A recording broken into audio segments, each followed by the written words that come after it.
Hi friends, good evening. Welcome to the Hindu analysis for 8th and 9th October. నిన్న ఈరోజు Hindu news పేపర్లో వచ్చిన important ఆర్టికల్స్ని prelims and mains point of వ్యూలో discuss చేద్దాం. Before going to start the session today, ఒక important offer from LTX classes ఏంటంటే Dasara Dhamaka offer అనమాట. యూపీఎస్సీ ఇన్ఫినిటీ ప్రోగ్రామ్కి సంబంధించిన ఆఫర్ ఇది. యాక్చువల్గా దీని కోర్స్ ఫీ వచ్చేసి 60,000 రూపీస్, బట్ 15,000 రూపీస్ డిస్కౌంట్ తోటి మీకు ఓన్లీ 45,000 రూపీస్కే దసరా ఆఫర్ కింద ఈ కోర్స్ని మీకు ఇవ్వడం జరుగుతుంది. అండ్ ఈ కోర్స్ వచ్చేసి లైఫ్ టైం వ్యాలిడిటీ తోటి ఇవ్వడం జరుగుతుంది అనమాట. అండ్ ఈ fee valid till 15th October వరకు మాత్రమే ఈ ఆఫర్ అనేది.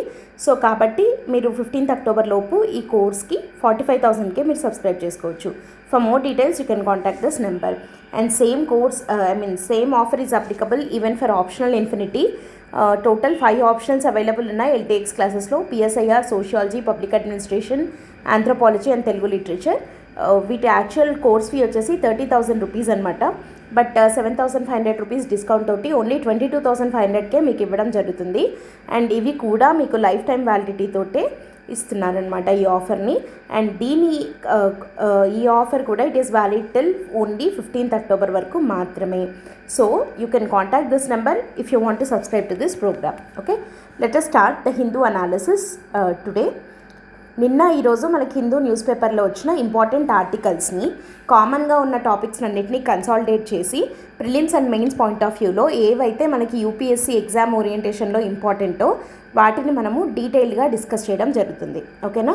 సో ఇక్కడ మనం తీసుకుంటున్నటువంటి టాపిక్స్ ఏంటి అంటే Israel Palestine conflict, Afghan earthquake, governors veto power issues of Kerala, and Indian air force ఒక న్యూ ఎన్సైన్ని తీసుకునింది, అండ్ నెక్స్ట్ ధోలేస్ వాటి యొక్క conservation status and threads. Okay, so ఇక్కడ మనం ఈ ఆర్టికల్స్ని మెయిన్స్ పాయింట్ ఆఫ్ వ్యూలో అండ్ ప్రిలిమ్స్కి ఏవైతే చదవాలి అన్నది డీటెయిల్గా డిస్కస్ చేద్దాం. ఫస్ట్ మనం let us start with Israel Palestine conflict. ఇది మనకి చాలా చాలా important topic mains point of వ్యూలో as well as prelims point of వ్యూలో కూడా. ఒకటే టాపిక్ నుండి రెండింటికి ఎలా అడగచ్చు అన్నది చూద్దాము. అండ్ ఇది నిన్న ఇవాళ కంప్లీట్గా మనకు న్యూస్లో ఉన్న ఆర్టికల్స్ని అన్నిటిని ఒక చోట కన్సాలిడేట్ చేసి మీకు చెప్పడం జరుగుతుందన్నమాట. ఓకేనా?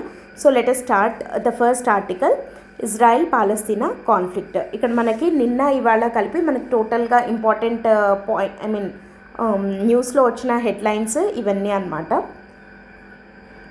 సో మనం డైరెక్ట్గా ఆర్టికల్లోకి వెళ్ళినట్టయితే, so here is a map showing how Israel and Palestine were at conflict regarding few places, West Bank, Gaza Strip, ఇట్లాంటి వాటి కోసం ఈ రెండింటి మధ్య కాన్ఫ్లిక్ట్ అవుతుంది.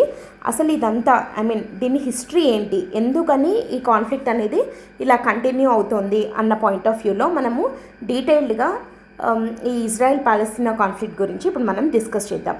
ఓకేనా?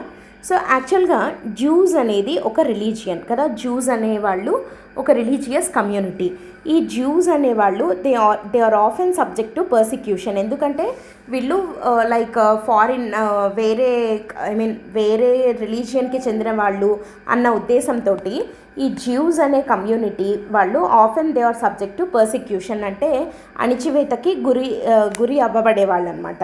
సో వీళ్ళు ఏం చేశారు అని అంటే, యాక్చువల్గా ఈ హిస్టరీ అనేది ట్రేసెస్ బ్యాక్ టు 1897. 1897లో ఈ జ్యూస్ అనే కమ్యూనిటీ వీళ్ళు పర్సిక్యూషన్కి గురవుతున్నారు కాబట్టి వాళ్ళ రైట్స్ని వాళ్ళు ప్రొటెక్ట్ చేసుకోవడం కోసము జియోనిస్ట్ మూమెంట్ అనే మూమెంట్ని స్టార్ట్ చేయడం జరిగింది to escape that persecution and establish their own homeland Israel. So వాళ్ళకి ఒక సొంతంగా వాళ్ళకంటూ ఒక కంట్రీ కావాలి. ఈ పర్సిక్యూషన్ అంటే ఎవరు వాళ్ళ కంట్రీలో నుంచి వెళ్ళిపోమంటే వెళ్ళిపోవడము, అణిచివేతకు గురి చేయడము, తర్వాత అట్రాసిటీస్కి గురి చేయడము, ఇట్లాంటివి ఫేస్ చేసి వాళ్ళకి 1897లో విసుగు వచ్చేసి జియోనిస్ట్ మూమెంట్ అనే మూమెంట్ని స్టార్ట్ చేశారు.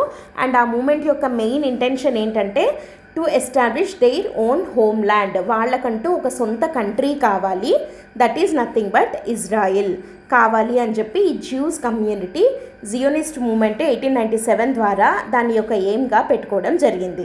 ఓకేనా? సో దాంట్లో భాగంగానే వరల్డ్ జియోనిస్ట్ ఆర్గనైజేషన్ అనేది క్రియేట్ అయింది. And this organization advocated for establishment of Jewish homeland in Palestine. So పాలస్తీనాలో జూయిష్ హోమ్ల్యాండ్ ఉండాలి. అంటే ఈ ఇజ్రాయిల్ అంటున్నాం కదా, సో యాక్చువల్గా అది ఒరిజినల్గా పాలస్తీనానే. పాలస్తీనాలో ఇజ్రాయిల్ అనేది సపరేట్గా వీళ్ళకు ఓన్లీ జ్యూస్ కమ్యూనిటీ వాళ్ళకి ఒక హోమ్ల్యాండ్గా కావాలి అని చెప్పి వరల్డ్ జియోనిస్ట్ ఆర్గనైజేషన్ అడ్వకేట్ చేయడం జరిగింది. అంటే అడగడం లేదా ఇట్లాంటిది ప్రతిపాదన చేయడం జరిగిందనమాట. అయితే ఇప్పుడు మరి ఏం జరుగుతుంది? So large number of Jews flowed into పాలస్తీనా and bought land and started settling down. ఈ జ్యూస్ పాలస్తీనాకు వచ్చి అక్కడ దాంట్లో ఒక భాగాన్ని మనం హోమ్ల్యాండ్గా చేసుకుందాం, ఇజ్రాయిల్ అని పెట్టుకుందాము అని చెప్పారు కదా. కాబట్టి ఈ జ్యూస్ అనేవాళ్ళు ఎక్కువగా పాలస్తీనాకి వలస రావడము అండ్ ఇక్కడ భూములు కొని అక్కడ వాళ్ళ పాపులేషన్ పెరిగి అక్కడే సెటిల్ డౌన్ అవ్వడము స్టార్ట్ అయిందనమాట. సో ఇలా అవుతున్న టైంలో ఏమైంది అని అంటే నెక్స్ట్ ల్యాండ్మార్క్ ఇయర్ 1916లో ఏమైంది? Palestine it came under British control. ఓకేనా. సో సైకస్-పికోట్ అగ్రిమెంట్ అనే దాని కింద ఈ సైకస్-పికోట్ అగ్రిమెంట్ వచ్చేసి గ్రేట్ బ్రిటన్కి ఫ్రాన్స్కి మధ్య జరిగింది. ఈ అగ్రిమెంట్ ద్వారా పాలస్తీనా బ్రిటన్ కంట్రోల్లోకి వెళ్ళింది. బ్రిటన్ కంట్రోల్లోకి వెళ్ళడం వల్ల ఒట్టోమన్ ఎంపైర్ అనేది డివైడ్ అయిపోవడం జరిగిందనమాట. సో ఇప్పుడు బ్రిటన్ కంట్రోల్లోకి పాలస్తీనా వెళ్ళిన తర్వాత ఇక్కడ ఒక మేజర్ డిక్లరేషన్ జరిగింది, that is Balfour declaration. Balfour declaration అంటే ఏంటంటే, బాల్ఫోర్ అనే అతను బ్రిటిష్ ఫారిన్ సెక్రటరీ అనమాట. అతని పేరు జేమ్స్ బాల్ఫోర్. ఈ జేమ్స్ బాల్ఫోర్ ఏం చేశాడు అనంటే he agreed for establishment of a Jewish homeland. ఇప్పుడు ఈ జూయిష్ కమ్యూనిటీ వాళ్ళందరూ ఇక్కడ వచ్చి సెటిల్ డౌన్ అవుతున్నారు కదా, వాళ్ళకు ఒక హోమ్ల్యాండ్ కావాలి అని అడుగుతున్నారు కదా పాలస్తీనాలో. సో ఎప్పుడైతే ఈ పాలస్తీనా బ్రిటన్ కంట్రోల్లోకి వెళ్ళిపోయిందో అప్పుడు ఈ పాలస్తీనాలో ఉన్న బ్రిటిష్ ఫారిన్ సెక్రటరీ ఎవరైతే ఉన్నాడో జేమ్స్ బాల్ఫోర్ అనే అతను, he agreed for a Jewish homeland in Palestine. దాన్నే బాల్ఫోర్ డిక్లరేషన్ అని అంటారు. ఈ పేర్లు మనకి ఇంపార్టెంట్ అనమాట. ఎందుకు అనంటే లైక్ నెక్స్ట్ కమింగ్ పాయింట్స్ వచ్చినప్పుడు చెప్తాను. సో బాల్ఫోర్ డిక్లరేషన్లో James Balfour agreed for the establishment of a Jewish homeland.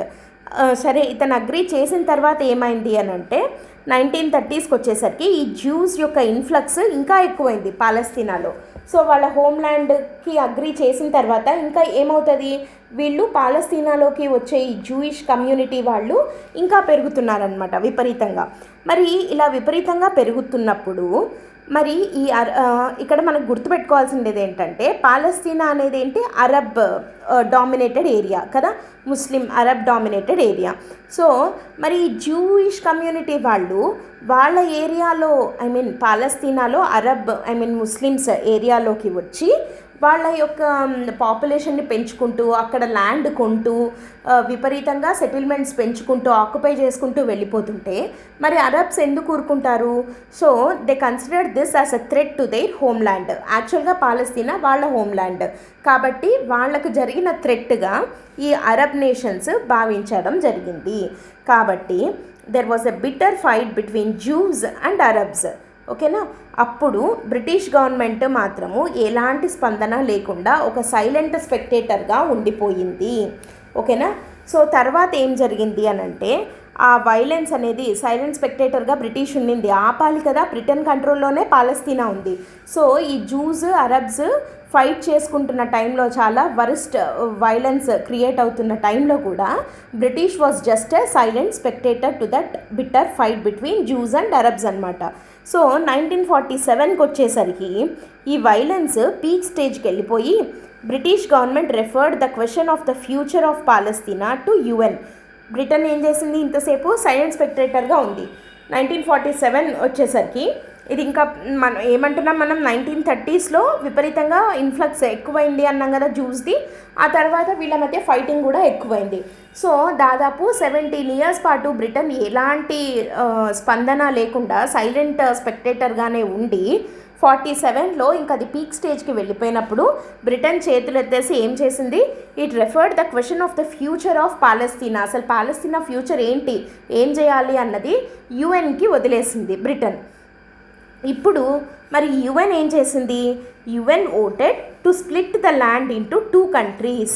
ఇది వెరీ ఇంపార్టెంట్. UN ఏం చేసింది, 2 కంట్రీలుగా ఈ ల్యాండ్ని విభజించండి అని చెప్పి UN చెప్పడం జరిగింది. అయితే ఇక్కడ Jewish community accepted this and declared independence of Israel. ఓకేనా, జూయిష్ దీన్ని అంటే యుఎన్ చెప్పినట్టు 2 కంట్రీలుగా దీన్ని డివైడ్ చేసేయాలి అని అనింది కదా.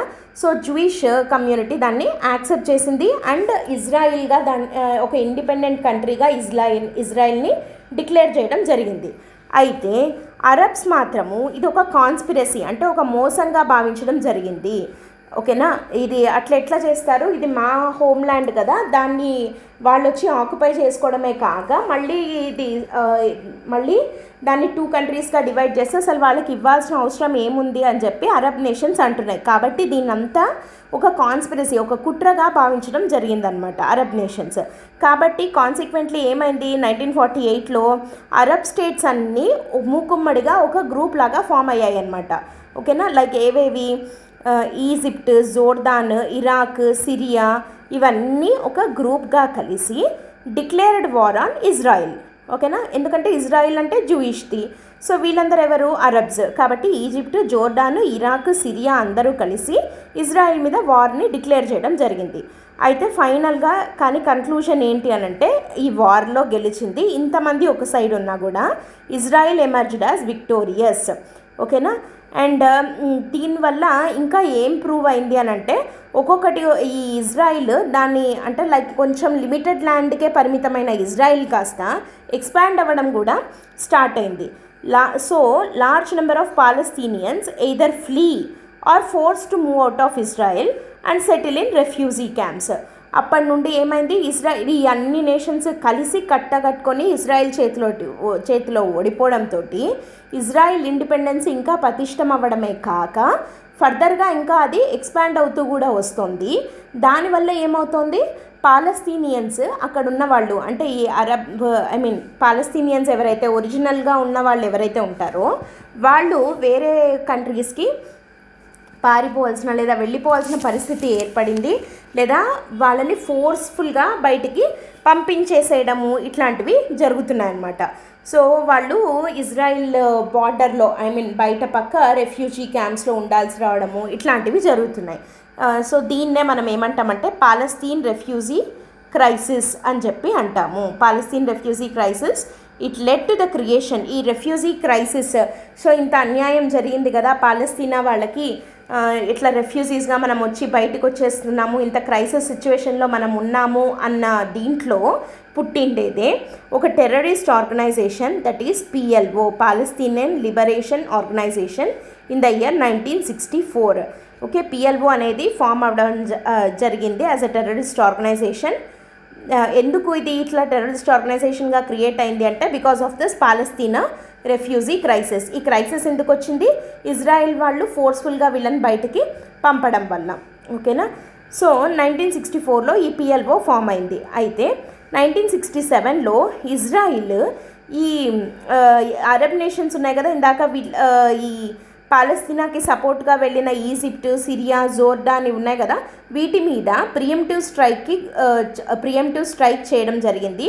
It led to A 6-day war. 6 రోజుల పాటు యుద్ధం జరిగింది వీటి మధ్య. ఎవరెవరికి మధ్య, ఇజ్రాయిల్కి ఇంకా ఈజిప్ట్, సిరియా, జోర్డాన్ కలిపి ఒక సైడ్ 6-day వార్ జరిగింది. ఫైనల్గా దీంట్లో ఇది వెరీ వెరీ ఇంపార్టెంట్ ఇయర్ మనకి 1967 ఇజ్రాయిల్ వార్ అనేది. ఎందుకు 6-day వార్ అనేది, ఎందుకంటే ఫైనల్గా at the end of 6 days ఈ 6-day వార్ కంప్లీట్ అయిపోయిన తర్వాత ఇజ్రాయిల్ చేతిలో ఏమేమి వచ్చాయి అని అంటే Israel captured Golan heights from Syria ఉంది కదా, సిరియా ఓడిపోయింది ఇజ్రాయిల్ చేతిలో. సో కాబట్టి సిరియా నుండి గోలన్ హైట్స్ని తీసుకునింది ఇజ్రాయిల్. అండ్ జోర్డాన్ ఉంది కదా, జోర్డాన్ నుంచి వెస్ట్ బ్యాంక్, ఇది వెరీ వెరీ ఇంపార్టెంట్ మనకి, వెస్ట్ బ్యాంక్ని తీసుకునింది. అండ్ ఈజిప్ట్ నుంచి ఏం తీసుకునింది అంటే Sinai peninsula and Gaza Strip. Okay, Sinai peninsula and Gaza Strip. మనకి ఎక్కువగా మనం వినే పేర్లు ఏవేవి అని అంటే West Bank and Gaza Strip. ఓకేనా, because these are home to large number of Palestinians ఎక్కువగా ఉండే ఏరియాలు వెస్ట్ బ్యాంక్ ఇంకా Gaza Strip. Okay, so Syria నుండి గోలన్ హైట్స్ని, జోర్డాన్ నుండి వెస్ట్ బ్యాంక్ని, ఈజిప్ట్ నుండి సినాయ్ పెనిన్సులా అండ్ గజా స్ట్రిప్ని ఇజ్రాయెల్ క్యాప్చర్ చేయడం జరిగింది. ఓకేనా, వీటినే ఆక్యుపైడ్ టెరిటరీస్ అని కూడా అంటారు. అండ్ ఇక్కడ ఈ ఇజ్రాయిల్ కంట్రోల్లోకి ప్రస్తుతం ఇవన్నీ వచ్చేసాయి. అప్పుడు ఏం జరిగింది అని అంటే, United nation security council mandated that Israel should return the captured areas back to the defeated nations. ఇది ఆక్యుపై చేసుకున్నా కానీ యుఎన్ఎస్సి ఉంది కదా, యునైటెడ్ నేషన్ సెక్యూరిటీ కౌన్సిల్, ఇది ఏమని మ్యాండేట్ చేసింది, ఇజ్రాయిల్ క్యాప్చర్ చేసుకున్న ఏరియాస్ అన్నిటినీ తిరిగి ఆయా దేశాలకి ఇచ్చేయాలి అని చెప్పింది. అంటే ఏవి, గోలన్ హైట్స్ని సిరియాకి, వెస్ట్ బ్యాంక్ని జోర్డాన్కి, సినాయ్ పెనిన్సులా అండ్ గజా స్ట్రిప్ని ఈజిప్ట్కి ఇచ్చేయాలి అని చెప్పింది. కానీ ఇజ్రాయెల్ రెఫ్యూజ్డ్ టు రిటర్న్. ఓకేనా, నేను ఇవ్వను అని చెప్పి ఇజ్రాయిల్ చాలా రిలక్టెంట్గా ఉందన్నమాట ఇవ్వడానికి. సో మళ్ళీ యుద్ధాలు జరిగాయి ఇన్ 1973 అండ్ 1979. ఫైనల్గా ఏమైంది అని అంటే, Egypt was the first Arab nation to recognise Israel as a state. అంటే కంప్లీట్గా ఈజిప్ట్ ఇక్కడ ఓడిపోయింది అని చెప్పచ్చు, తగ్గింది. ఎందుకు అని అంటే, ఈజిప్ట్ ఇజ్రాయిల్ తోటి ఒక అగ్రిమెంట్ చేసుకునింది ఇంకా పోరాడలేక. సో కాబట్టి ఇజ్రాయిల్ని ఒక స్టేట్గా గుర్తించిన మొట్టమొదటి అరబ్ కంట్రీ ఏది అని అంటే ఈజిప్ట్ అని చెప్పచ్చు. ఓకేనా, సో ఈ యుద్ధాలు జరిగాయి. అయితే ఇక్కడ మనం చూడాల్సిండేది ఏంటి అని అంటే, యాక్చువల్గా ఇప్పుడు న్యూస్లో ఉన్నది ఏంటి, హమస్ అనే ఒక ఆర్గనైజేషన్ ఇజ్రాయిల్ మీద దాడి చేసింది అంటున్నాం కదా. అసలు ఈ హమస్ అంటే ఏంటి అని అంటే, ఈ హమస్ అనే ఒక గ్రూప్ 1987లో ఫామ్ అవ్వడం జరిగిందనమాట. ఇది ఒక ఇస్లామిక్ మిలిటెంట్ గ్రూప్. ఓకేనా, సో ఈ హమస్ అనేది దీని యొక్క ఆబ్జెక్టివ్ ఏంటి, for liberation of Palestine through jihad అంటే పవిత్ర యుద్ధం అంటాం కదా, దాని ద్వారా పాలస్తీనా యొక్క లిబరేషన్ కావాలి అంటే ఇజ్రాయిల్ ఉండకూడదు అనమాట వీళ్ళకి. సో అది హమస్ యొక్క main aim. It refuse to recognise Israel as a country. ఇజ్రాయిల్ని కంట్రీగా ఒప్పుకోదు హమస్. అండ్ ఈ హమస్కి సపోర్ట్గా ఎవరున్నారు అని అంటే Iran and Syria. It received support from Iran and Syria అనమాట.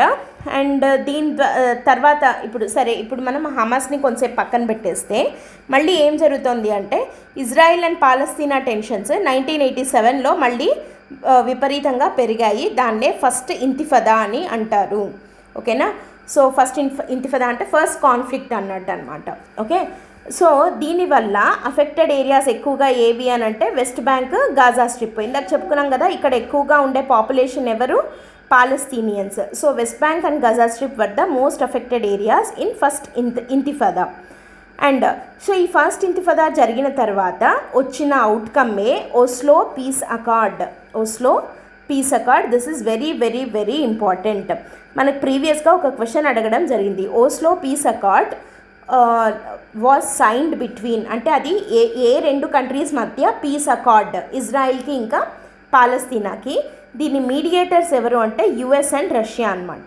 ఓకేనా, సో ఇట్లాంటివి మనకి ప్రిలిమ్స్ పాయింట్ ఆఫ్ వ్యూలో అడుగుతారు. ఓకేనా, బాఫ్లోర్ డిక్లరేషన్ అని కానీ, లేదంటే ఓస్లో పీస్ అకార్డ్ అనేది ఎవరి మధ్య జరిగింది అని కానీ, ఇట్లాంటివి అడగచ్చు అనమాట. సో ఓస్లో పీస్ అకార్డ్ అనేది with the mediation of US and Russia 1993లో చేయడం జరిగింది between Israel and PLO. Okay, it sign the Oslo peace accord based on 2 state solution. ఓకేనా, 2 స్టేట్ సొల్యూషన్ యొక్క అవుట్కమ్ ఏంటి అని అంటే, పిఎల్ఓ ఏమో ఇజ్రాయెల్ని రికగ్నైజ్ చేయాలి, అండ్ ఇజ్రాయెల్ ఏం చేయాలి మరి రిటర్న్లో, agreed to give independence to the occupied territories. ఓకేనా, అంటే ఆక్యుపైడ్ టెరిటరీస్ ఏవి, ఇక్కడ వెస్ట్ బ్యాంక్, గాజా స్ట్రిప్ ఇవి ఉన్నాయి కదా.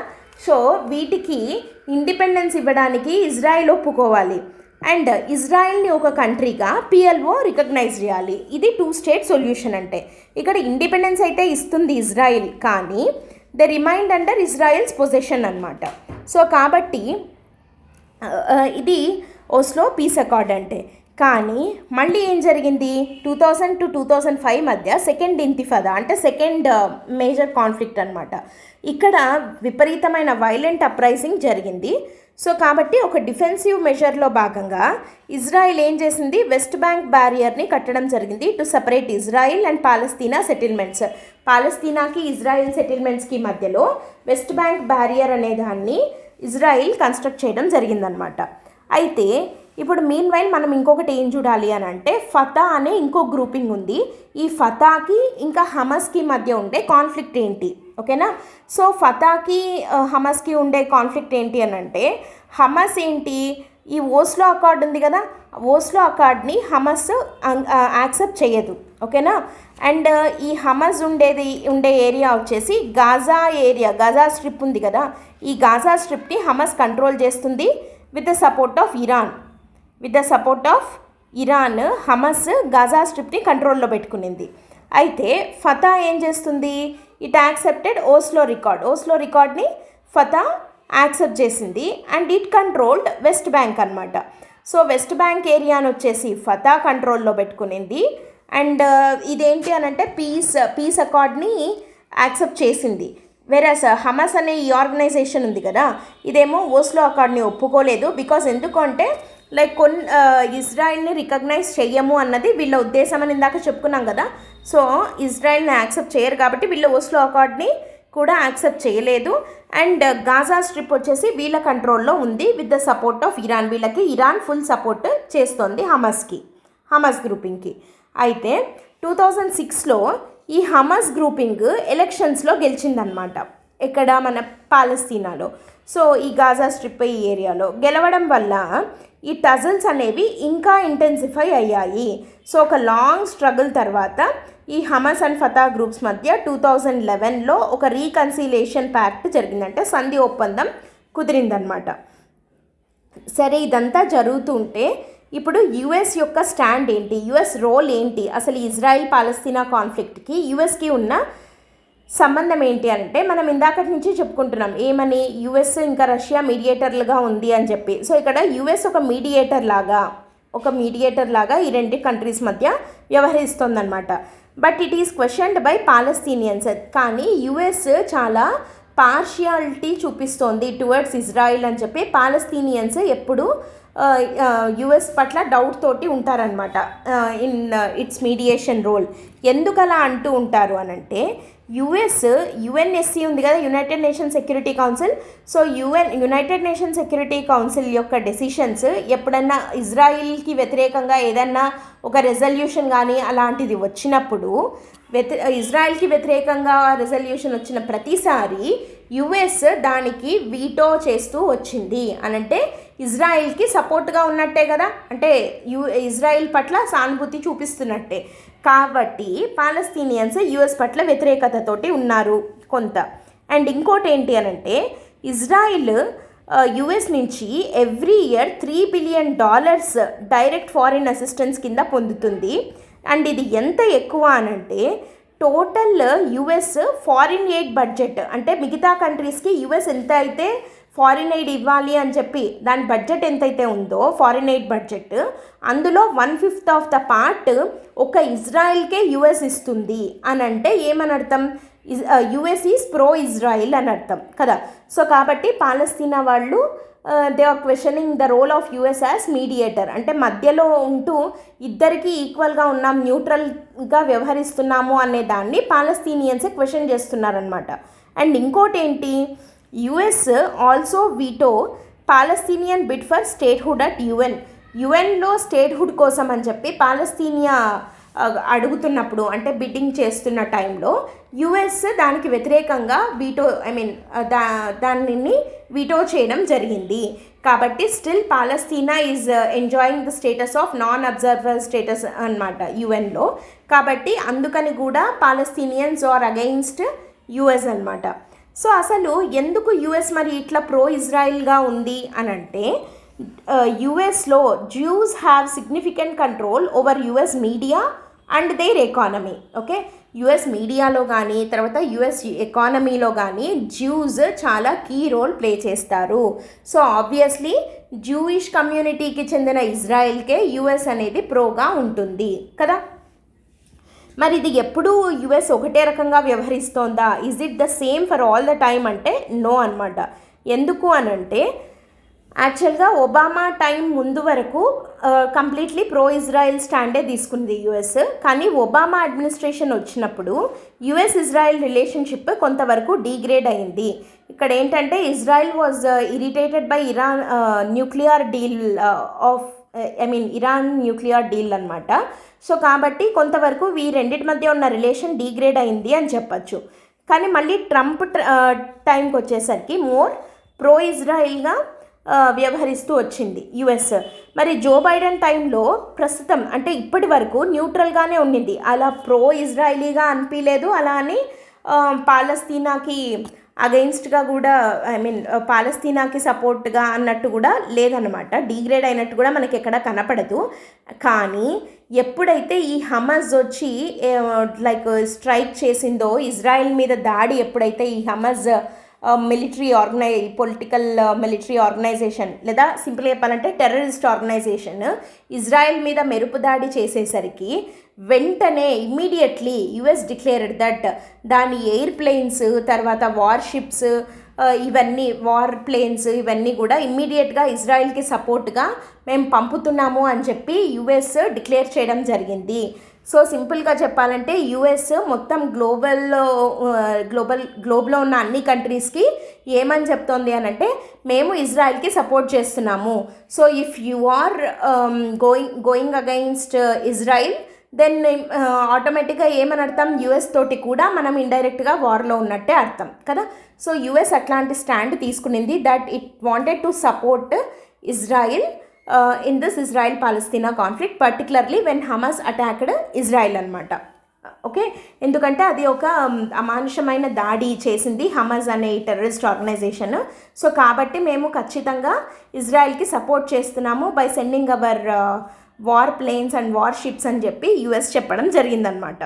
ఓకే, సరే ఇప్పుడు ఇదంతా పక్కన పెట్టేస్తే అసలు ఈ కాన్ఫ్లిక్ట్ దేనికి, పాలస్తీనాకి ఏం కావాలి, ఇజ్రాయిల్కి ఏం కావాలి, what actually Palestine want, what actually Israel want అన్నది చూద్దాం. పాలస్తీనాకి ఏం కావాలి అంటే ఇజ్రాయిల్ ప్రీ 1967 బార్డర్స్ నుంచి విత్డ్రా అయిపోవాలి. అంటే 1967 ముందు ఇజ్రాయిల్ ఎక్కడ ఉందో అక్కడికి వెళ్ళిపోవాలి, అంటే దాని పొసెషన్లో ఉన్న టెరిటరీస్ని వదులుకొని ఇజ్రాయిల్ వెళ్ళిపోవాలి అని పాలస్తీనా అడుగుతోంది ఫస్ట్ది. అండ్ ఇంకోటి ఏంటి అంటే ఇండిపెండెంట్ పాలస్తీనా స్టేట్ కావాలి with West Bank and Gaza Strip areas. Gaza Strip, West బ్యాంక్తో కూడిన ఒక ఇండిపెండెంట్ పాలస్తీనియన్ స్టేట్ని ఫామ్ చేసుకోవాలి with East Jerusalem as its capital. East Jerusalem క్యాపిటల్గా వెస్ట్ బ్యాంక్, గాజా స్ట్రిప్తో కూడిన ఒక ఇండిపెండెంట్ పాలస్తీనా స్టేట్ కావాలి అని చెప్పి పాలస్తీనా అడుగుతోంది. మరి ఇజ్రాయెల్ ఏమడుగుతోంది, సావర్నిటీ ఓవర్ జెరూసలేం కావాలి, జెరూసలేం మీద కంప్లీట్ సావర్నిటీ ఇజ్రాయిల్కే ఉండాలి అండ్ ఇజ్రాయిల్ని ఒక జీవిష్ స్టేట్గా రికగ్నైజ్ చేయాలి అని చెప్పి ఇజ్రాయిల్ అడుగుతుంది. ఓకేనా, ఇక్కడ ఒక ఇంపార్టెంట్ పాయింట్ ఏంటి అని అంటే ఒక రిలీజియస్ కమ్యూనిటీతో ఫామ్ అయిన ఏకైక కంట్రీ ఏది అని అంటే ఇజ్రాయిల్. జూయిష్ రిలీజియస్ కమ్యూనిటీతో ఫామ్ అయిన ఒకే ఒక కంట్రీ ప్రపంచంలో ఏదంటే ఇజ్రాయిల్ అనమాట. సో ఈ ఇజ్రాయిల్ని రికగ్నైజ్ చేయాలి అండ్ జెరూసలేం మీద కంప్లీట్ సావర్నిటీ వీళ్ళకే ఉండాలి. వెస్ట్ బ్యాంక్, గాజా స్ట్రిప్ బార్డర్స్లో ఉండేదే జెరూసలేం అనమాట. సో రెండు అంటే పాలస్తీనాకి దాని మీదే కంట్రోల్ కావాలి, తర్వాత ఇజ్రాయెల్కి కూడా జెరూసలేం మీదే కంట్రోల్ కావాలి అని చెప్పి అడుగుతున్నాయి. సో ఇది ఒక నెవర్ ఎండింగ్ ప్రాసెస్ లాగా అవుతుందన్నమాట. ఎందుకంటే మాకు వెస్ట్ బ్యాంక్, గాజా స్ట్రిప్తో కూడిన పాలస్తీనియన్ స్టేట్ కావాలి అని ఇది అడుగుతోంది and complete sovereignty over Jerusalem కావాలి అని చెప్పి ఇజ్రాయెల్ అడుగుతోంది. సో కాబట్టి దీనికి సొల్యూషన్ ఏంటి, ఇప్పుడు ఈ రెండింటి మధ్య ఉన్న గొడవకి సొల్యూషన్ ఏంటి అని అంటే 2 state solution is a solution to this. 2 state solution అంటే ఏంటంటే Palestine as an independent state in Gaza and most of the West Bank, దాదాపు వెస్ట్ బ్యాంక్ అంతా అండ్ గాజా స్ట్రిప్ మొత్తం కలిపిన పాలస్తీనాని ఒక ఇండిపెండెంట్ స్టేట్గా చేయడము అన్నది ఒకటి. అండ్ మిగిలిన ఏరియాస్ ఏవైతే ఉంటాయో అవన్నీ ఇజ్రాయిల్గా రికగ్నైజ్ చేయాలి అన్నది ఒకటి. సో 1 స్టేట్ సొల్యూషన్ అంటే మొత్తం పాలస్తీనాకే ఇచ్చేసేయాలి అన్నది అన్వయబుల్. కాబట్టి ఇక్కడ 2 స్టేట్ సొల్యూషన్ని చెప్తున్నాం. ఏంటి అని అంటే Palestine as an independent state with West Bank and Gaza Strip దాదాపుగా, అండ్ మిగిలిపోయిన వెస్ట్ బ్యాంక్ తర్వాత మిగిలిన అదర్ టెరిటరీస్ ఏవైతే ఉంటాయో అవన్నీ కలిపి ఇజ్రాయిల్గా ఒక సపరేట్ స్టేట్. సో 2 స్టేట్స్ని గుర్తించడము అనేది 2 స్టేట్ సొల్యూషన్ అంటే. మరి దీనికి వే ఫార్వర్డ్ ఏంటి అని అంటే democratisation of Palestinian society. First ప్రజల్లో డెమోక్రటైజేషన్ ఆ సొసైటీలో రావాలి. దాని ద్వారా ఏంటంటే మంచి ఎమినెంట్ లీడర్షిప్ వచ్చి కొత్త సొల్యూషన్స్ ఏమైనా రావచ్చు. అండ్ సెకండ్ వన్ అండి, వైలెన్స్కి ఫుల్ స్టాప్ పడవచ్చు ఆ ఎమినెంట్ లీడర్షిప్ ద్వారా. అండ్ రెండోది ఏంటి అంటే we need to treat this conflict not just as Israel Palestine conflict కాదు ఇది, ఓకేనా. ఇజ్రాయిల్కి పాలస్తీనా మధ్య ఉన్న కాన్ఫ్లిక్ట్గా కాక దీన్ని ఇజ్రాయిల్ అరబ్ కాన్ఫ్లిక్ట్గా చూడాలి. ఎందుకంటే మనం ఇందాక నుంచి చూస్తున్నాం కదా, అరబ్ నేషన్స్ అన్నీ ఇన్వాల్వ్ అయి ఉన్నాయి ఇందులో. ఈజిప్ట్ కానీ, జోర్డాన్ కానీ, సిరియా కానీ ఇవన్నీ ఇన్వాల్వ్ అయి ఉన్నాయి. కాబట్టి ఇది not just a conflict between Israel and Palestine, but it's a conflict between Israel and Arab nations అనమాట. కాబట్టి అరబ్ నేషన్స్ ఇందులో భాగం అయిపోయాయి కాబట్టి ఇవన్నీ కూడా రెస్పాన్సిబుల్ రోల్ని ప్లే చేయాలి. So other Arab countries like Egypt, Jordan, Iran, Syria ఇవన్నీ they should participate in the negotiations and final agreement should be recognized formally by each of them and UN. So Israel, Palestine తర్వాత Arab nations అన్నీ కలిసి కూర్చొని negotiations జరిపి ఒక final అగ్రిమెంట్కి వచ్చి and ఆ final agreement అనేది ఇజ్రాయిల్ ఒప్పుకోవాలి, పాలస్తీనా ఒప్పుకోవాలి, యాజ్ వెల్ యాజ్ UN కూడా దాన్ని ఫార్మల్గా ఓకే చేయాల్సిన అవసరం ఉంది అని చెప్తున్నాం. మరి ఇప్పుడు ఇండియా పొజిషన్ ఎలా ఉంది దీని మీద, ఈ కాన్ఫ్లిక్ట్ పట్ల ఇండియా రెస్పాన్స్ ఎలా ఉంది అని అంటే ఇండియా వెంటనే ఏమని స్పందించింది, ఇజ్రాయిల్కి సపోర్ట్గా ఉంటుంది. బికాజ్ అంటే ఇక్కడ మన ఆర్టికల్లో కూడా ఉంది కదా, ఫస్ట్ ఒక థర్డ్ ఆర్టికల్ మనం పెట్టుకున్నాం చూడండి. ఇక్కడ ఏమని చెప్తోంది, India stands in solidarity with Israel after attacks అని మోడీ చెప్తున్నారనమాట. సో ఇండియా మీ పక్కన ఉంటుంది అని చెప్పి ఇజ్రాయిల్కి ఇండియా చెప్తోంది. బికాజ్ ఎందుకు అని అంటే India considered this us a terrorist attack, ఓకేనా. సో ఈ ఇస్లామిక్ గ్రూప్ అయిన ఈ హమాస్ యొక్క అటాక్ ఇజ్రాయిల్ మీద జరగడాన్ని ఇండియా ఖండిస్తూ ఇజ్రాయిల్కి తన ఫుల్ సపోర్ట్ని ఇండియా ఇవ్వడం జరిగిందనమాట. అండ్ దీనికి రకరకాల ఇండియా యొక్క వెస్టెడ్ ఇంట్రెస్ట్ చాలా ఉన్నాయి. Because we have very good relationship with Israel, ఎందుకంటే అది చాలా emerging nation in technology. So Israel తోటి మనకి వెరీ గుడ్ రిలేషన్స్ ఉన్నాయి. అందుకని అండ్ ఇండియా యొక్క ఐడియాలజీ ఏంటి, it doesn't support any terrorist organisations, ఈ రిలీజియస్కి సంబంధించినవి ఇట్లాంటివి. సో కాబట్టి హమాస్ యొక్క ఈ దాడిని ఇండియా ఖండించడం జరిగిందనమాట. ఓకే, మరి మిగతా కంట్రీస్ ఎట్లా రెస్పాండ్ అయ్యాయి, US ఏమన్నాము, ప్రో ఇజ్రాయిల్గా ఉంది అండ్ వార్ ప్లేన్స్ని పంపించింది అని అన్నాం. ఈజిప్ట్ ఏమనింది, అది ఎటువైపు స్టాండ్ తీసుకోలేదు. ఎందుకంటే మనం ఇందాక చెప్పుకున్నాం కదా, Egypt was the first Arab country to recognise Israel as a independent state. కాబట్టి ఇప్పుడు ఇది అటు వెళ్ళలేదు, ఇట్లా అరబ్ నేషన్స్ వైపు రాలేదు, అలా అని ఇజ్రాయిల్ వైపు ఉండలేదన్నమాట, ఓకేనా. సో కాబట్టి ఇది ఏం చేసిందంటే రెండిటిని హమాస్ని ఇంకా అంటే పాలస్తీనాని ఇంకా ఇజ్రాయిల్ని రెండు వైపులా కామ్ డౌన్ అవ్వమని చెప్తూ ఈజిప్ట్ చెప్తోంది, ఓకేనా. అండ్ లెబనాన్ ఎలాంటి స్పందన లేదు, it didn't respond regarding this అనమాట. చైనా నో పర్టికులర్ స్టాండ్, ఎలాంటి స్టాండ్ తీసుకోలేదు. అండ్ ఇరాన్ మాత్రము it gave vocal support to Hamas, కంప్లీట్గా పాలస్తీనా వైపు అంటే హమాస్కి సపోర్ట్గా ఇరాన్ ఉంది, ఓకేనా. అండ్ యునైటెడ్ అరబ్ ఎమిరేట్స్ కూడా ఎలాంటి రెస్పాన్స్ ఇవ్వలేదు. వెరాజ్ సౌదీ అరేబియా కూడా ఎలాంటి స్పందన చేయలేదన్నమాట, ఏమీ రెస్పాండ్ అవ్వలేదు ఈ కాన్ఫ్లిక్ట్ గురించి ఇప్పటి వరకు అయితే. ఎందుకంటే సౌదీ అరేబియా రీసెంట్గా US తోటి కొంచెం గుడ్ రిలేషన్షిప్స్ని మెయింటైన్ చేస్తుంది, ఓకేనా. సో కాబట్టి ఇంకా ఏమీ రెస్పాండ్ అవ్వలేదన్నమాట. If it supports Hamas then ఆ డీల్ అనేది USతో అది పెట్టుకుంటున్న డీలింగ్స్ అనేది చెడిపోయే ప్రమాదం ఉంది. కాబట్టి సౌదీ అరేబియా కొంచెం జాగ్రత్తగా మూవ్ అవుతోంది. And Turkey it is slightly supporting Hamas అనమాట. సో దీని అంతటిని బట్టి మనకి ఏమర్థమవుతుంది అని అంటే ఇక్కడ హమాస్ ఇన్ని రోజుల తర్వాత ఎందుకు ఇప్పుడు ఇజ్రాయిల్ మీద దాడి చేయడం జరిగింది అని అంటే మేబీ ఇక్కడ కొన్ని రీజన్స్ ఉండొచ్చు. దట్ ఈజ్ ఏంటి అని అంటే ఇజ్రాయిల్లో ఉన్న government it was led by Benjamin Netanyahu కదా. సో అది కొంచెం వీక్ అవుతున్న టైం అన్నమాట ఇది. సో దాన్ని అదునుగా తీసుకొని Palestine maybe wanted to wage a war against Israel అని చెప్పచ్చు, ఓకేనా. అండ్ మెల్లమెల్లగా ఒక్కొక్క అరబ్ కంట్రీ కూడా US వైపుగా వెళ్తున్నాయి. సో అది ఈ పాలస్తీనాకి థ్రెట్ కాబట్టి మేబీ మళ్ళీ ఇట్లా ఒక గ్రూపింగ్ లాగా ఫామ్ అవ్వాల్సిన టైం వచ్చింది అని చెప్పడానికి కూడా హమాస్ ఈ టైంలో ఇజ్రాయెల్ మీద దాడికి దిగి ఉండొచ్చు. ఓకేనా. So whatever it may be, Hamas అయితే ఇజ్రాయెల్ మీద దాడి చేసింది అండ్ ఇజ్రాయెల్ దానికి డిస్ప్రపోర్షనేట్గా ఇట్ వాంటెడ్ టు రిటాలియేట్. అంటే అది ఎంత చేసిందో అంత అని కాకుండా అంతకు ఎక్కువ రెట్లు రిటాలియేట్ చేస్తాము అని చెప్పి నెతన్యాహు చెప్పడం జరిగింది స్ట్రాంగ్గా. ఓకేనా. సో మొత్తానికి మనకి ఇజ్రాయిల్ పాలస్తీనా కాన్ఫ్లిక్ట్ వల్ల ఏమని అర్థమవుతోంది అని అంటే అండ్ ఈ కాన్ఫ్లిక్ట్ పట్ల మిగతా కంట్రీస్ యొక్క రెస్పాన్స్ని బట్టి మనకి ఏం తెలుస్తోంది అని అంటే ఏ ఒక్క కంట్రీ కూడా మెరిట్స్ని చూసి ఒక గ్రూపింగ్కి సపోర్ట్ ఇవ్వటం లేదు. They are just seeing only their interest. మనం ఎప్పుడు అనుకుంటాం కదా ఏంటంటే in international relations there are no permanent friends or no permanent foes, there lies only permanent interest. ఎవరు పర్మనెంట్గా శత్రువులు ఉండరు, అలానే పర్మనెంట్గా ఫ్రెండ్స్ ఉండరు.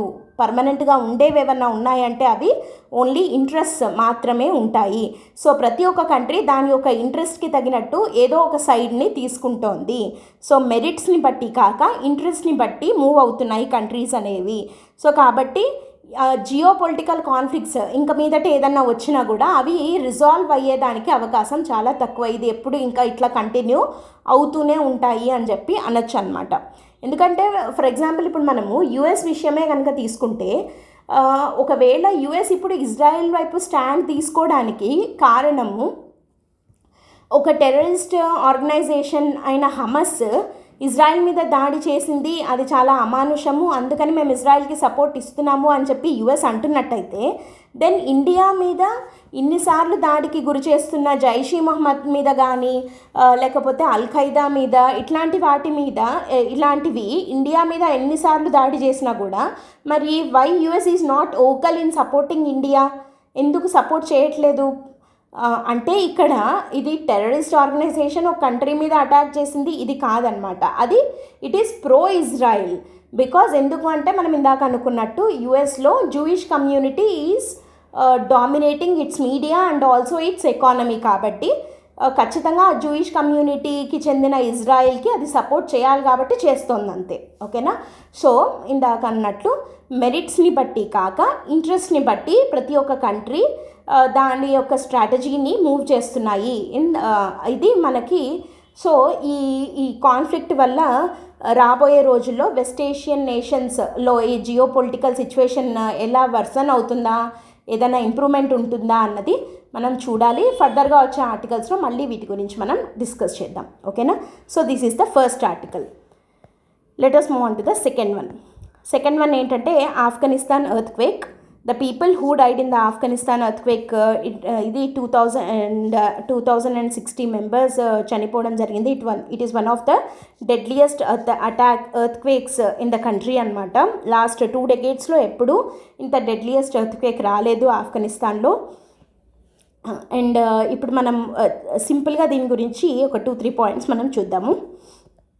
అసలు ఎర్త్ క్వేక్స్ అనే దానికి సంబంధించి కొన్ని పాయింట్స్ ఏంటంటే ఫోకస్, కొన్ని keywords focus, ఎపీ centre, after shock, సీజ్మిక్ waves అంటాం.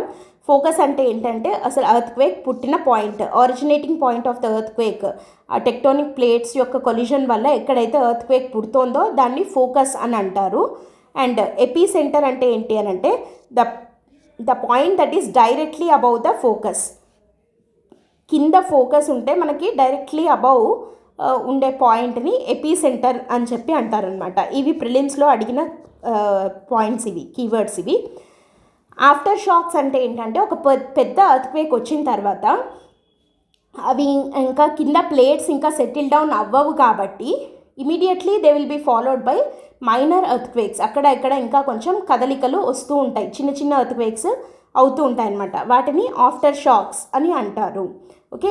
సీస్మిక్ వేవ్స్ అంటే ఏంటి? The waves of energy that travel through earth's crust and cause ground Sheikh.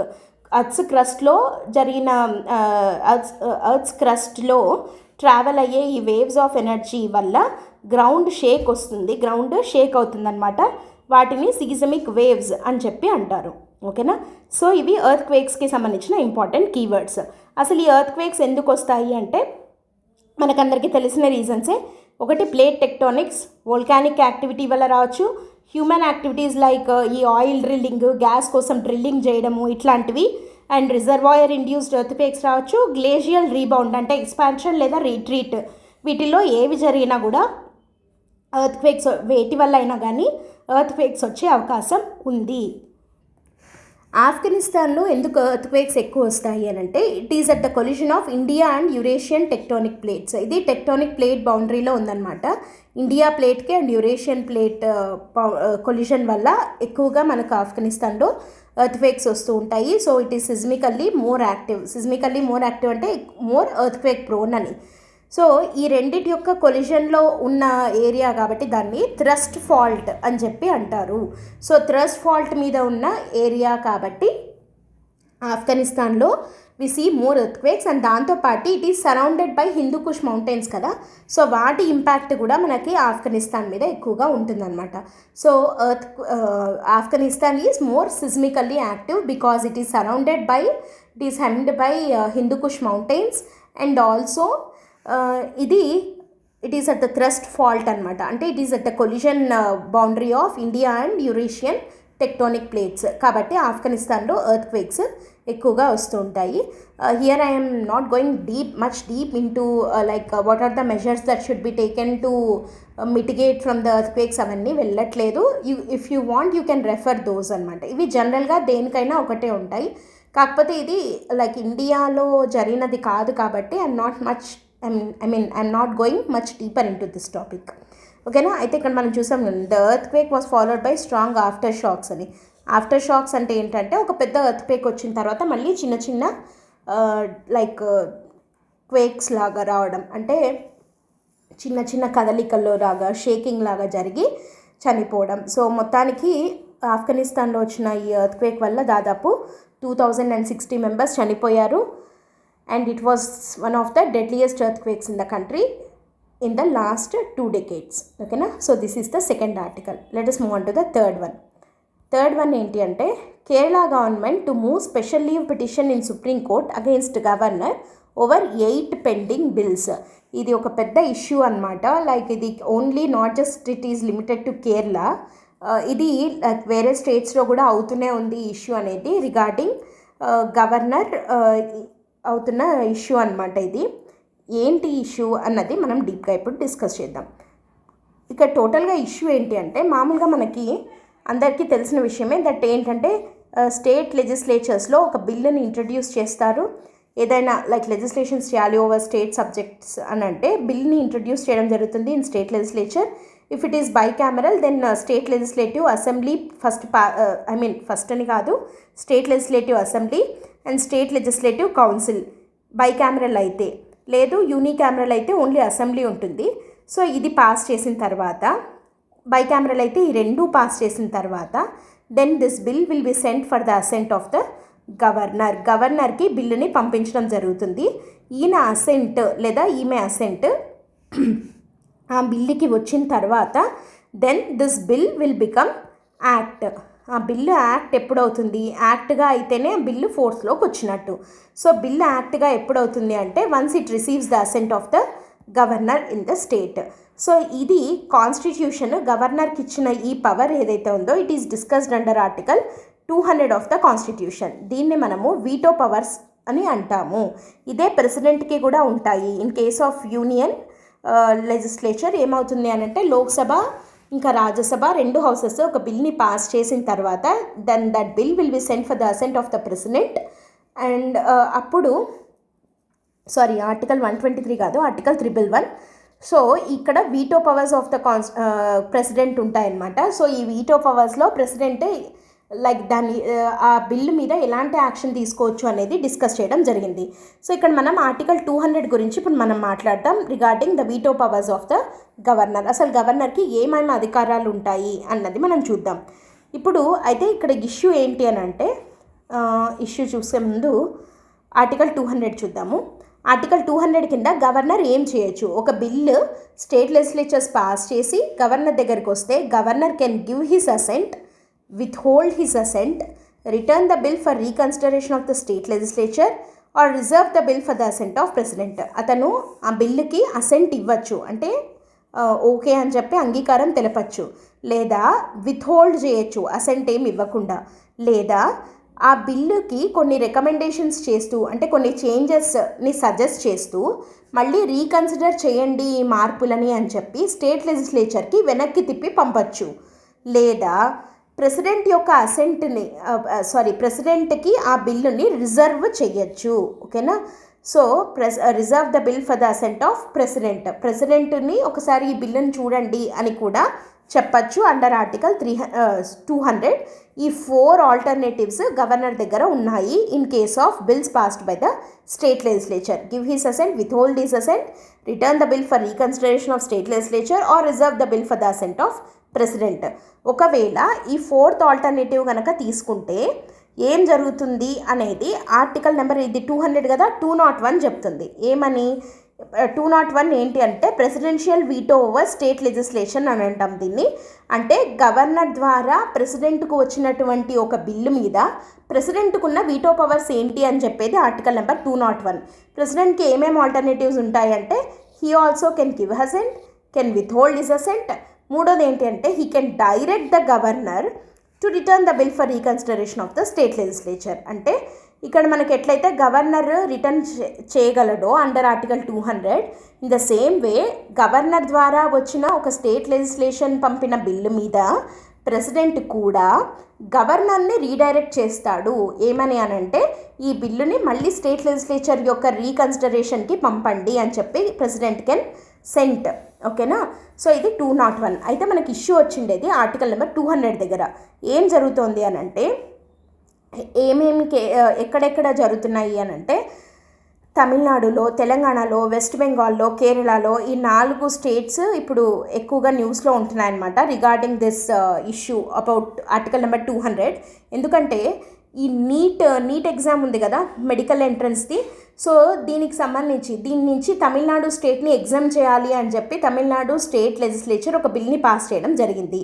ఆ బిల్లుకి గవర్నర్ ఎలాంటి డెసిషన్ తీసుకోకుండా పెండింగ్లో పెట్టారు. అండ్ తెలంగాణకి సంబంధించి చాలా బిల్స్ని పెండింగ్లో పెట్టారు. వెస్ట్ బెంగాల్ గవర్నర్ అలాగే చేస్తున్నారు. అండ్ నౌ న్యూస్లో ఉంది కదా, కేరళకి సంబంధించి 8 bills were pending with the governor. అయితే ఇక్కడ ఏంటి, గవర్నర్ బిల్స్ని పెండింగ్లో పెట్టచ్చా పెట్టకూడదా అంటే పెట్టకూడదు. బిల్స్ని పెండింగ్లో పెట్టకూడదు అని మన కాన్స్టిట్యూషన్ ఎక్కడ చెప్పలేదు. అంటే within fixed amount of time ఖచ్చితంగా గవర్నర్ ఏదో ఒక డెసిషన్ తీసుకోవాలి అని చెప్పి కాన్స్టిట్యూషన్ ఎలాంటి మ్యాండేటరీ టైం లిమిట్ని పెట్టలేదన్నమాట గవర్నర్ మీద.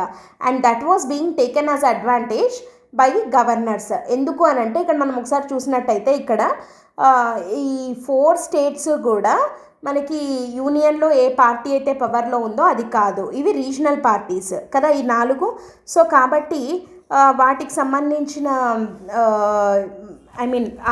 ఆ స్టేట్స్లో మనకి గవర్నర్స్ ఏంటంటే ప్రో సెంటర్గా ఉన్నారు అని చెప్పి ఒక క్రిటిసిజంని ఫేస్ చేస్తున్నారనమాట.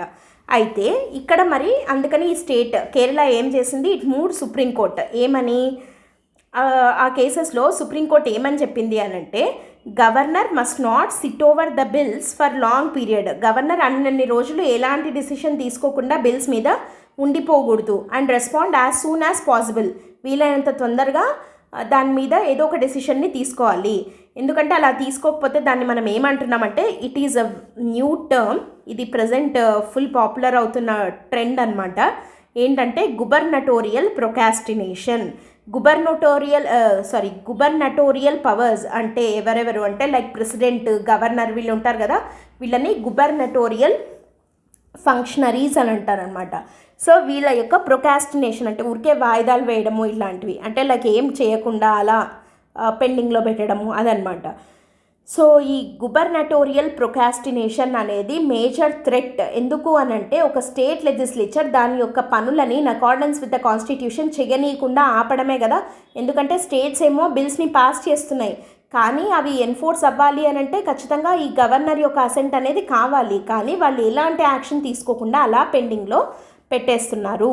So supreme court responded on this gubernatorial procrastination and it said that governor should not sit over the bills for long period and he or she must respond to it as soon as possible అని చెప్పి supreme court తీర్పు చెప్పడం జరిగిందనమాట.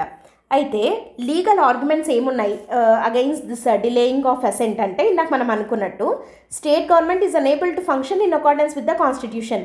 అప్పుడు state governments ఏం చేయొచ్చు, if governor continues to fail to act in accordance ఇట్లే కనుక చేస్తూ ఉంటే state government can invoke article 355 and ఏమని చేయొచ్చు 355 కింద the state government can request the president to issue instructions to the గవర్నర్కి ఇన్స్ట్రక్షన్స్ని ఇష్యూ చేయమని చెప్పి ప్రెసిడెంట్కి చెప్పచ్చు. ఏమని instructions, to ensure process of government is conducted according to the constitution.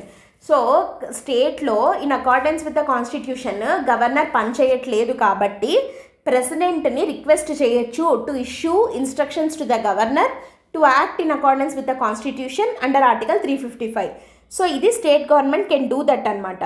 అయితే సుప్రీంకోర్టు రూలింగ్ ఏముంది దీని రిలేటెడ్ అని అంటే Rameshwar Prasad and others versus Union of India కేసులో సుప్రీంకోర్టు ఏమని చెప్పింది అంటే మనకి ఆర్టికల్ 361 ఉంది ఒక ఆర్టికల్, ఇది వెరీ ఇంపార్టెంట్. ఏంటంటే ఆర్టికల్ 361 ఏమని చెప్తుంది అని అంటే it is exempting it is giving immunity to the governor from court proceedings for whatever he act in the exercise of his power అనమాట. అంటే లైక్ అతను పదవిలో ఉన్నప్పుడు అతను చేసే పనుల నుండి he has got immunity from the court proceedings. కానీ ఇక్కడ ఏం జరుగుతుంది, అతను ఎలాంటి యాక్షన్ తీసుకోవట్లేదు అని చెప్పి ఈ స్టేట్స్ సుప్రీంకోర్టుకి వెళ్ళడం జరిగింది కదా, 2 issues స్పెషల్ లీవ్ పిటిషన్ కింద వెళ్ళారు అని చెప్పి ఉంది కదా మనకి న్యూస్లో.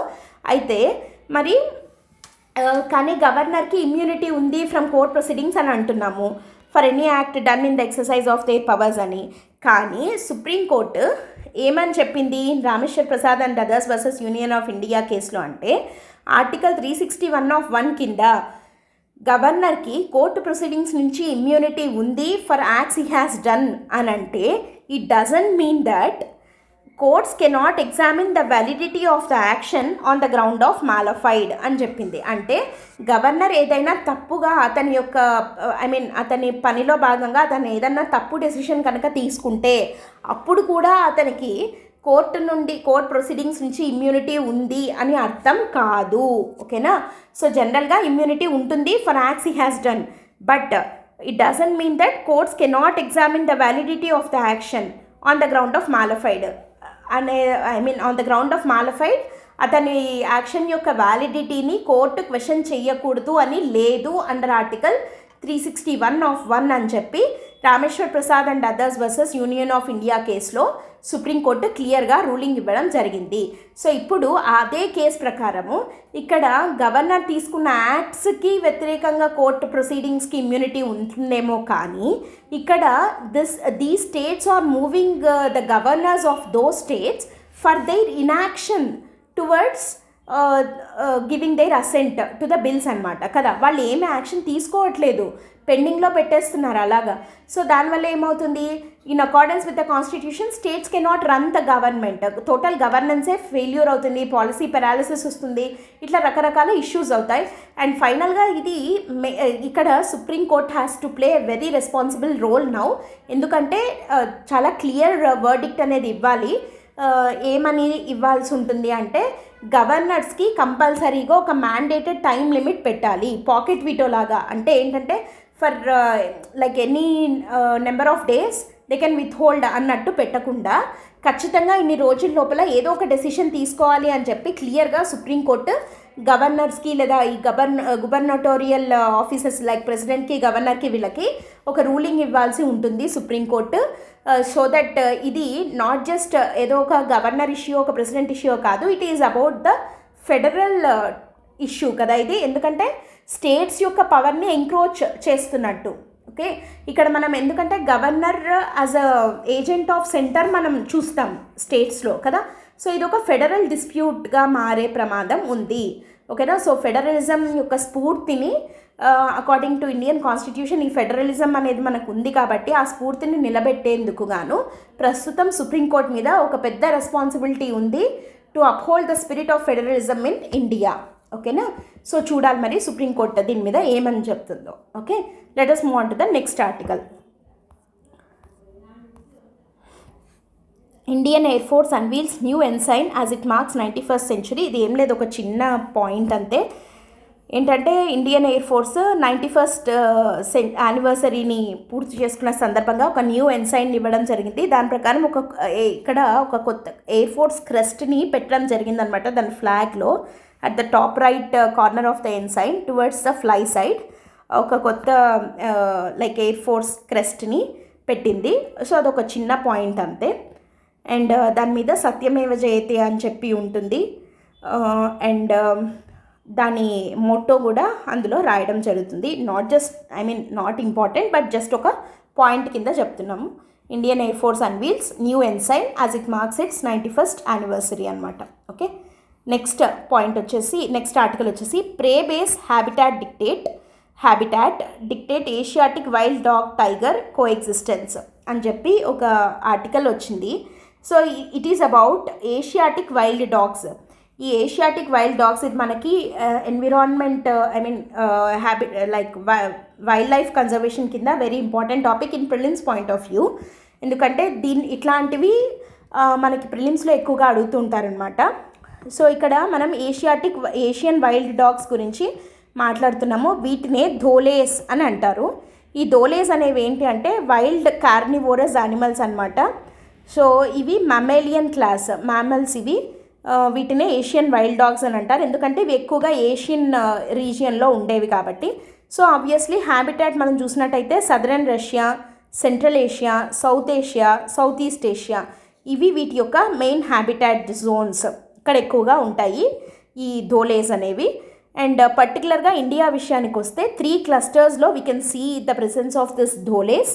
ఎక్కడెక్కడ అంటే Western Ghats and Eastern Ghats, central India అంటే మధ్యప్రదేశ్ ఆ సరౌండింగ్స్లో, తర్వాత నార్త్ ఈస్ట్ ఇండియా, ఈ 3 చోట్ల వీ కెన్ సీ ధోలేస్ అనమాట. అండ్ వీటిని ఎక్కువగా కన్సర్వ్ చేస్తున్న స్టేట్స్ ఏవి అకార్డింగ్ టు 2020 స్టడీ అంటే Karnataka is in the first place, followed by Maharashtra and Madhya Pradesh. ఈ 3 చోట్ల వీటిని కన్సర్వ్ చేయడానికి మంచి మెజర్స్ని తీసుకుంటున్నారు. అండ్ IUCN స్టేటస్లు, తర్వాత సైట్స్ స్టేటస్ మనకి వెరీ ఇంపార్టెంట్ అనమాట ప్రిలిమ్స్ పాయింట్ ఆఫ్ వ్యూలో. IUCN అంటే international union for conservation of nature. ఇది రెడ్ డేటా బుక్ని ఇస్తుంది రిగార్డింగ్ ద థ్రెటన్డ్ నేచర్ని చెప్తూ అని అంటాం కదా. సో IUCN స్టేటస్ ఏంటి ధోలేస్ది అంటే ఎండేంజర్డ్ అనమాట. అండ్ సైట్స్ ప్రకారం ఇది అపెండిక్స్ 2లో మెన్షన్ చేయడం జరిగింది. అండ్ ఇండియాలో పర్టికులర్గా వైల్డ్ లైఫ్ ఇది ఏంటికి ట్రాఫికింగ్ని కంట్రోల్ చేయడానికి సైట్స్ కదా.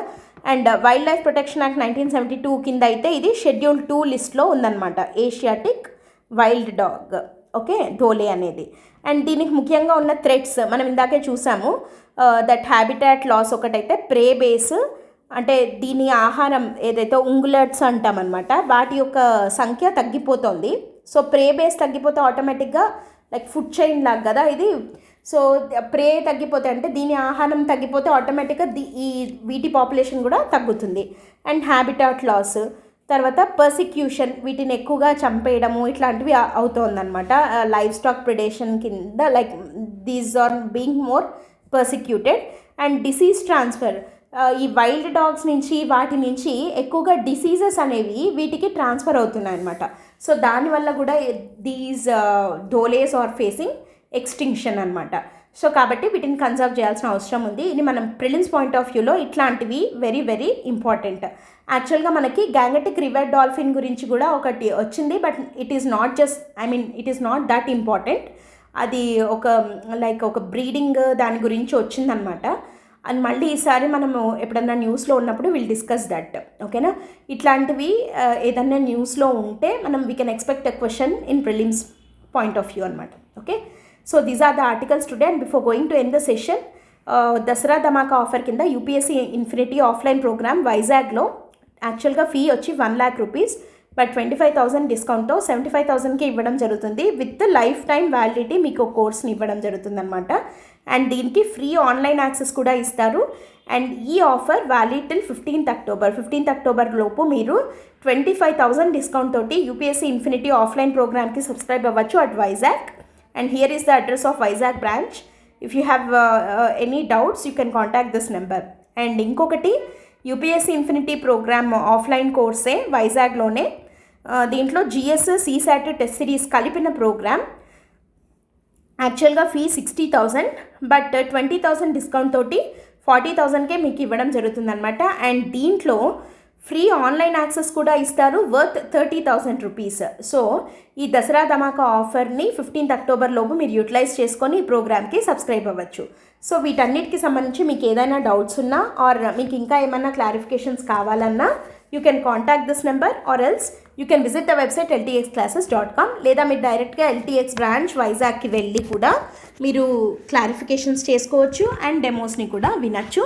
And here is the address of the Vizag branch, MVP colony, Visakhapatnam. Okay, that's it for today friends. Thanks for listening. All the best. By.